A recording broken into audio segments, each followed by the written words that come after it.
ඉරානයේ න්‍යෂ්ටික අවි ගබඩා පර්යේෂණ මධ්‍යස්ථාන කියලා අඳුනගත්ත මර්මස්ථානවලට හරි.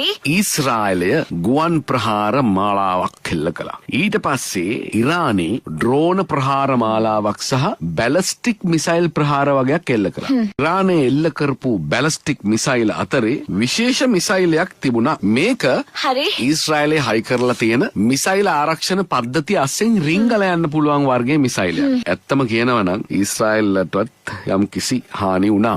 මට මේ තේරෙන්නේ නැති ලොජික් එක මම කියන්නද. අපි තෙල් ගන්න ඉරානයෙන්. ඉරානියන් ලයිට් කියලා එකක් අහලා තියෙනවද?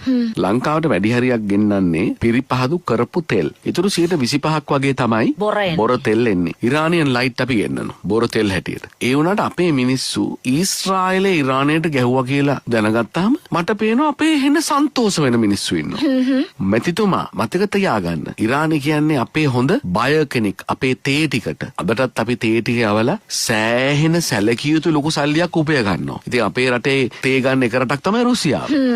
එක රටක් තමයි ඉරාන. ඉතින් ඒ රටවල් වලට මොනවා හරි අවුලක් වෙනවා කියන්නේ ඒ අවුලේ කොනක අපි ඉන්නවාමයි. ඉරානයට ගහනවා කියන්නේ තෙල් ටික ගණන් යනවාමයි. අපේ රටේ වගේ මේ පොඩි රටක තෙල් ගණන් ගියොත් හොම්බෙන් කටින් යන්නේ. මට කියන්නකෝ ඕගොල්ලන්ගේ ලොජික් එක මොකක්ද කියලා. අපි යුද්ධෙන් පරිප්පු කාලා හැදිච්ච රටක් විදියට අපිට කිසිම රටක කිසිම යුද්ධයකට හොඳයි කියන්න බෑ.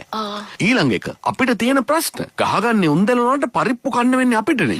ඒකනේ. පොඩි ආත්මාර්ථකාමී හැඟීමක් බව පෙනේ. නමුත් ඉතින් තෙල් ටික නැතුව හේලට හිටිය හැකිද? තෙල් නැති වෙච්ච ගමන් වෙච්ච දේවල් ටික මතක නැහැ. මට තේරෙන්නේ අපි කොහොමද ඊශ්‍රායලට හොරේ දාන්නේ? ඉරානට ගැව්වා කියලා. අපි දක්ෂයිනේ අර හැලි ලියන්න ඒ හින්දා වෙන්නේ නැති ඉතින් ඔය එක එක. මොනවද ඔය ලියන්නේ?